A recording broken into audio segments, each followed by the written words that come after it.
ಅಶ್ವಿನಿ ಅಕ್ವೆಂಜಿ ಅವರು ಮತ್ತೊಬ್ಬ ಮಾಜಿ ಅಥ್ಲೆಟ್ ನಮ್ಮೊಟ್ಟಿಗೆ ದೂರವಾಣಿ ಸಂಪರ್ಕದಲ್ಲಿದ್ದಾರೆ. ಅಶ್ವಿನಿ ಅವರೇ ನಮಸ್ತೆ. ನಮಸ್ತೆ ಸರ್. ನಮಸ್ತೆ.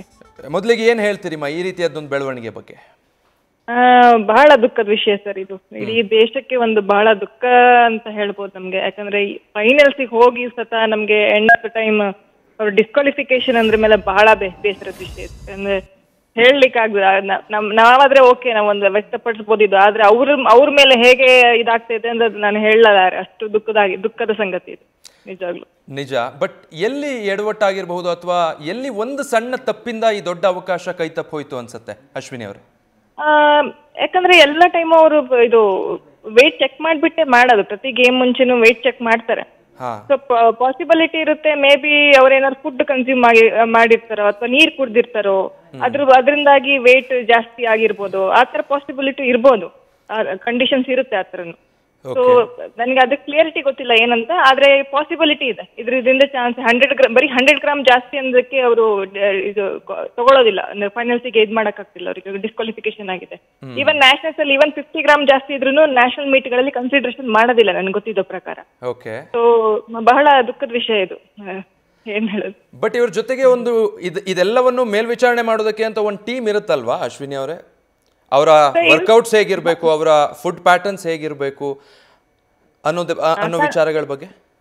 ಹೌದು ಸರ್, ಖಂಡಿತ ಇರುತ್ತೆ. ಆದ್ರೆ ಈಗ ರಾತ್ರಿ ಊಟ ಮಾಡಿರ್ತೀವಿ, ಬೆಳಗ್ಗೆ ಅಷ್ಟರೊಳಗೆ ಅದ್ರದ್ದು ಹೆಚ್ಚು ಕಮ್ಮಿ ಆಗಿರುತ್ತೆ. ಮೇ ಬಿ 100 ಗ್ರಾಮ್ಸ್ ಅಂದ್ರೆ ನೀವು ಲೆಕ್ಕ ಹಾಕಿ ಏನಿರ್ಬೋದು, ಹಣ್ಣು ಇರ್ಬೋದಾ, ಒಂದು 100 ಗ್ರಾಮ್ಸ್ 2 ಹಣ್ಣು ಇರ್ಬೋದು. Example I am talking about ಅಲ್ವಾ. ನೀರು ಇರ್ಬೋದು, ಹೊಟ್ಟೆಯಲ್ಲಿ ಒಂದು ನೀರ್ ಕುಡಿದ್ರೂ ಸಹ ವೇಟ್ ಅಪ್ ಆಗುತ್ತೆ ಅಲ್ವಾ. ಹೌದು. ಸೊ ಈ ತರ ಎಲ್ಲ ಇರ್ಬೇಕಾದ್ರೆ ನಾವು ಯಾವ್ದಂತ ಪರ್ಟಿಕ್ಯುಲರ್ ಆಗಿ ಹೇಳಕ್ಕಾಗಲ್ಲ. ರಾತ್ರಿ ಹಿಂದಿನ ದಿನ ವೇಟ್ ಸರಿ ಇತ್ತು, ನೆಕ್ಸ್ಟ್ ಡೇ ವೇಟ್ 100 ಗ್ರಾಮ್ ಜಾಸ್ತಿ ಆಗಿದೆ ಅಂದ್ರೆ ಅದಕ್ಕೆ ಏನ್ ಹೇಳ್ಬೋದು ನಾವು ಅಲ್ವಾ. ಹೌದು. ಬಟ್ ಮೇಡಮ್ ಈಗ ಅದೇ 53 kgs ಕಾಂಪಿಟೇಷನ್ ಅಲ್ಲಿ ಅವರು ಸ್ಪರ್ಧೆ ಮಾಡ್ತಾ ಇದ್ದಿದ್ದು, ಅಲ್ಲಿ ತೂಕ ಹೆಚ್ಚಾಯ್ತು ಅನ್ನೋ ಕಾರಣಕ್ಕೆ ಮತ್ತೆ ಈಗ ಈ ವಿಭಾಗದಲ್ಲಿ ಅವರು ಸ್ಪರ್ಧೆ ಮಾಡಿ ಫೈನಲ್ ಹಂತದವರೆಗೂ ಬಂದಿದ್ರು.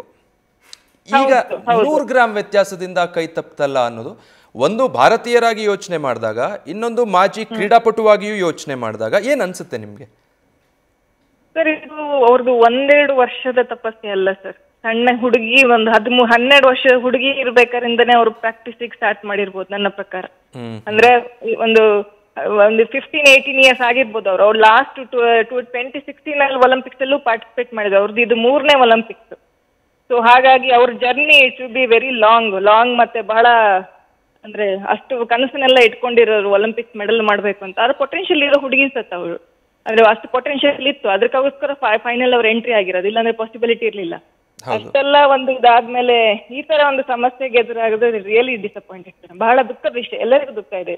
ನಿಜ. ನೀವು ಕೂಡ ಒಬ್ಬ ಅಥ್ಲೀಟ್ ಆಗಿದ್ದವರು, ಸಾಕಷ್ಟು ಸಾಧನೆ ಮಾಡಿದ್ದವರು. ಬಟ್ ಇದು ಕೋಟ್ಯಂತರ ಭಾರತೀಯರಿಗಂತೂ ನಿರಾಶೆ. ಹೌದು, ಕ್ರೀಡಾ ಸ್ಫೂರ್ತಿಯಲ್ಲೇ ನೋಡಬೇಕು, ಬಟ್ ಹೇಗೆ ಸ್ವೀಕರಿಸಬೇಕು ಇದನ್ನ ಜನ ಅಂತೀರಾ?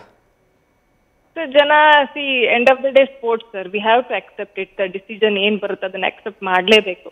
ಸೊ ಸ್ಪೋರ್ಟ್ಸ್ ಅಲ್ಲಿ ನಾವು ಎಷ್ಟೇ ಇದ್ ಮಾಡಿದ್ರು, ಅಪೋಸ್ ಮಾಡಿದ್ರು, ಡಿಸಿಷನ್ ಜ್ಯೂರಿ ಏನಾಗುತ್ತೆ ನಾವು ಅದಕ್ಕೆ ತಲೆ ಬಾಗ್ಸ್ಲೇಬೇಕಾಗುತ್ತೆ sir. End of the day we have to accept the truth. So that is the main ಇದು. ಹೌದು. All right. Thank you madam, News First ಜೊತೆ ಮಾತನಾಡಿದ್ದಕ್ಕೆ. ಓಕೆ. ಸೊ ಸಾಕಷ್ಟು ಮಾಜಿ ಅಥ್ಲೀಟ್ಗಳು ಕೂಡ ನ್ಯೂಸ್ ಫಸ್ಟ್ ಜೊತೆ ಮಾತನಾಡಿದ್ರು. ರೂಲ್ ಬುಕ್ನಲ್ಲಿರೋ ನಿಯಮ ಬದಲಾಯಿಸೋದಕ್ಕಾಗಲ್ಲ, ಇನ್ನೂ ಹೆಚ್ಚಿನ ಮುಂಜಾಗ್ರತೆ ಬೇಕಿತ್ತು, ತಯಾರಿಯಲ್ಲಿ ಸ್ವಲ್ಪ ವ್ಯತ್ಯಾಸ ಆಗಿರಬಹುದು, ಬಟ್ ಇದನ್ನ ಕ್ರೀಡಾ ಸ್ಫೂರ್ತಿಯಿಂದಲೇ ನೋಡಬೇಕು ಅನ್ನೋ ತಮ್ಮ ಮಾತುಗಳನ್ನು ಹಂಚಿಕೊಂಡಿದ್ದಾರೆ. ನ್ಯೂಸ್ ಫಸ್ಟ್, ನಿರ್ಭೀತಿಯಿಂದ ನಿಮ್ಮ ಪರವಾಗಿ.